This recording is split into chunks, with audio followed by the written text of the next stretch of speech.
Good morning, everyone. I'm Vince Lancy. It's Tuesday morning, 8:23, and this is the Gold Fix Market Rundown. We have three topics to go through today.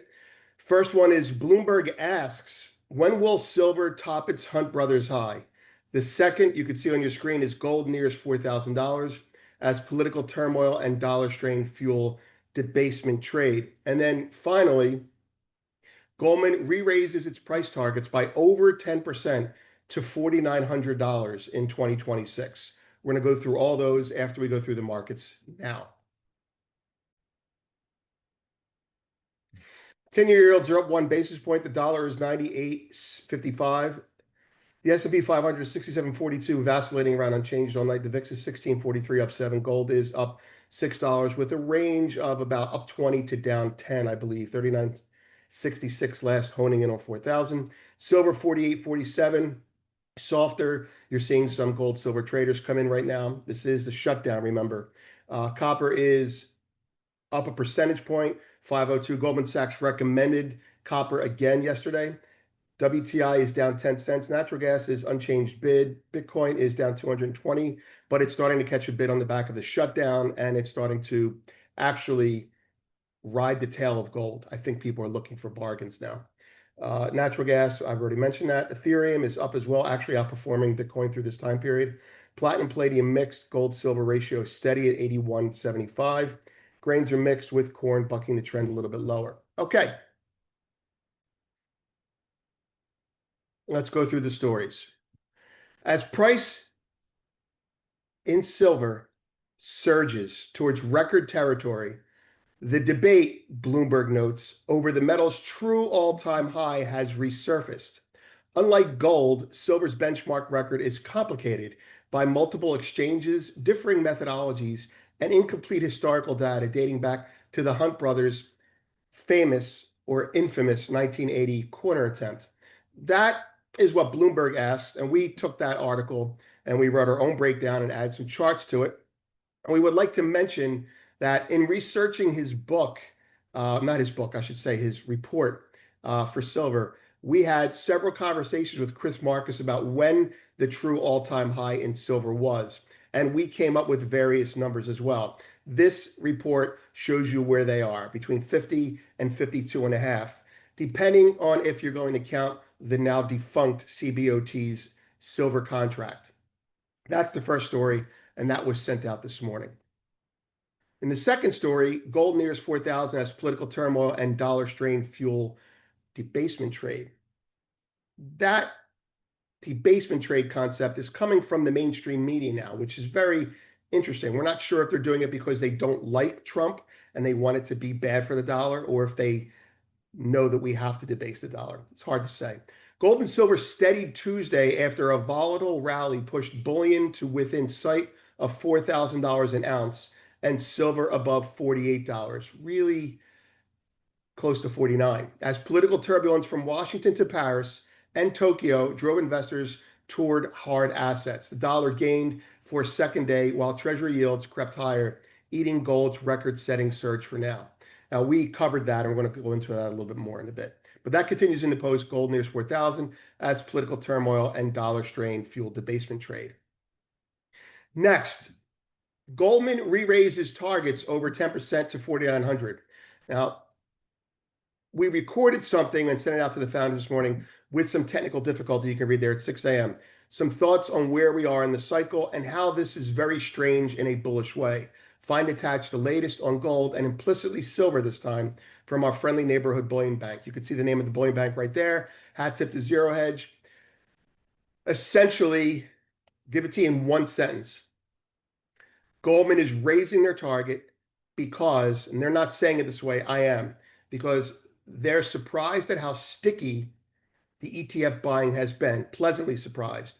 And because the floor has been raised, the resilience of the ETF buying, or the response to the mainstream media and their own reports saying to buy gold, has been so well received that they're now raising the roof. Now, that went out to founders this morning. We will break it down and send it out by the PM Gold Fix today for premium. Other stories. Now, we want to go through a couple other stories that we put up. We weren't very active. We were on holiday. Gali warns end may be near in silver for the silver squeeze. If you're a Goldfix subscriber, you probably know that over the last several months we've been saying what his basis was for the short squeeze or the silver squeeze you can buy into, meaning it was a slow motion squeeze that no one was acting on. Squeezes, historically, a true squeeze, you don't know about it. It just happens.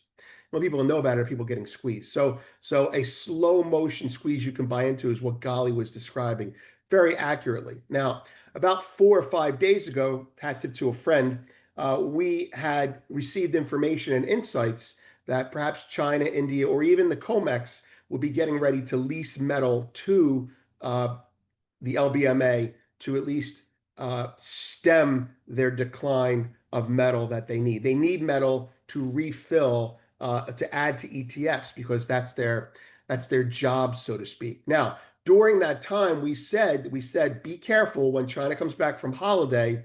It's possible, we weren't assigning a probability to it. It's possible that the arbitrage may flip enough so that China would lease metal to the LBMA or India or the COMEX. Meaning, if you can lease the metal and make a return on your metal and get it back in 30 days, and at the same time do well by the global community, then you're a hero. And that goes to making points with the West if you're China. We think something like that may happen. We're not sure when, we're not predicting, but Dan seems to think that it's nigh. It's about to happen. I'm not sure. We'll see. Special gold, silver in Japan morning markets. That's a story we put out from the road, a recording. We went through why gold and silver rallied and what Japan had to do with it. Japan's debasement, Japan's prime minister changing, et cetera, et cetera.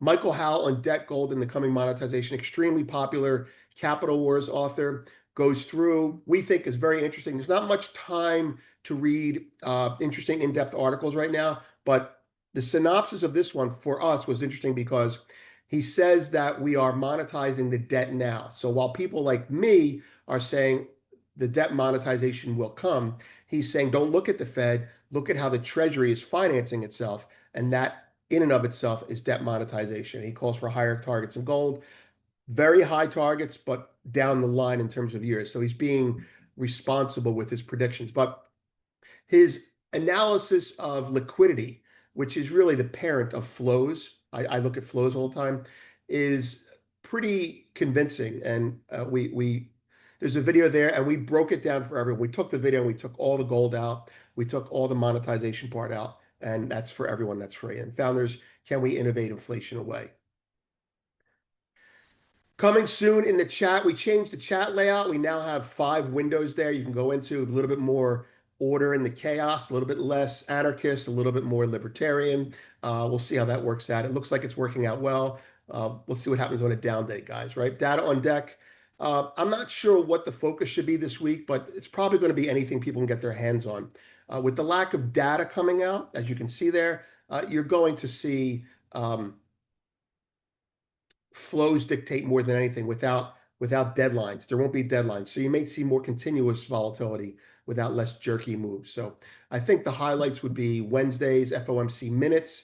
That'll be extremely scrutinized because there's a lack of current data, and consumer sentiment might get a little bit more importance than it has recently. And of course, on Thursday, Jerome Powell talks at 8:30. And again, if there's no data, Wall Street's got to focus on something. And so that's what they're going to do. Ignore that margin raises phrase there. Capitulation or pushback, Bessent is in charge and Powell is his pal. That's a note that we wrote to ourselves. We believe that there's a lot more going on that ties in with the increased friendliness of banks to precious metals, the blessing they seem to be getting from the administration, Donald Trump decorating his office in gold, more than you would think he would do. And Bitcoin starting to catch a bid now. So we think this is all tied together. So the data we're not so sure about, but October 29th is the Fed decision rate, and Trump and Xi meet. So there's probably going to be aware that there could be a cooling of the geopolitics October 31st. So we may have a dip after October 31st before we go into buy season, if there is even any reason to care about seasonality this year. All right, moving on. Just to recap, it's been a busy morning. We sent out 4 posts, not 4 to all of you, maybe 4 to some of you. But the Bloomberg Ask story that went out this morning. Gold nears 4,000. That also went out. That's unlocked. And the founders post went out this morning first with the extended comment. We're going to share that comment with Premium in a little bit. We want to clean it up. It's a little bit noisy. So let's take a look at the charts and let's get some perspective here. Now, people are talking about the yen today, and aside from Zero Hedge, maybe a couple of other acolytes, we're probably the only other people who gave someone a timely explanation of what's going on.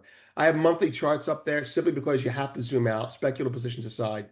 Silver's on a monthly high. We would remind you, not remind you, but we would be the first. We think we're the first to point out that at its current price, silver is at an all-time weekly close high if it could sustain these levels by Friday. And it would be the second all-time daily close high, or the first, based on how things are going. So gold on the monthly, it is what it is. Silver on the monthly, it is now what it is. On the left-hand side, lower left-hand side, that's the US dollar, Japanese yen. It may not look like much to you on a monthly basis, but on a weekly basis, the market seems to be pushing to 160. In conjunction with that, there's the 40-year yield. People look at the 10-year and the 40-year in Japan, I think, but the 40-year yield is pushing up at all-time highs. In context, for whatever the reason, people in Japan are either, and the world who look at Japan, are looking at Japan as having to either let their yields rise or let their currency drop. And both are happening right now because the world isn't really sure which will happen. So capital is leaving Japan, leaving the yen, and either going into other countries or going currencies and their investments or going into gold. Money that's staying in Japan is plowing into equities of about 5%.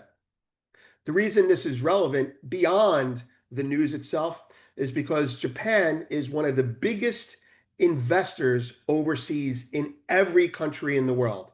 So when someone says, as Japan goes, so goes the world, risk-wise, they're not making that up because Japan has, if you want to look at it from a cynical point of view, Japan has such a big monetary base that most of their money is invested overseas. They finance a lot. They're like number 2 behind the US and Europe. Number 2 in number 1 or number 2 in the US.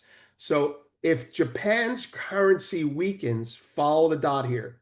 If Japan's currency weakens to a point that they have to stop it or at least slow it down, then they will buy the yen. And when they buy the yen, one of those symptoms would be taking investments out of other countries, repatriating money to their own country to strengthen their own currency, to instill confidence in their economy.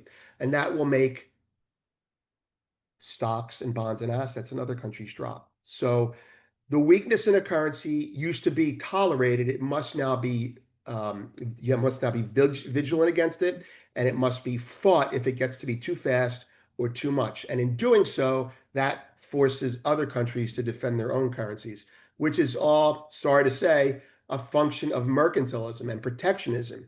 Everyone takes their money home. Everyone took their supply chains and rerouted them home. That's your supply chain. That's the I'm taking my kickball and going home. Now everyone's going to take their money and go home. Payment chains are being repatriated as well, and we're doing the same thing. There's the charts. That's the context. I'm Vince. Have a great day.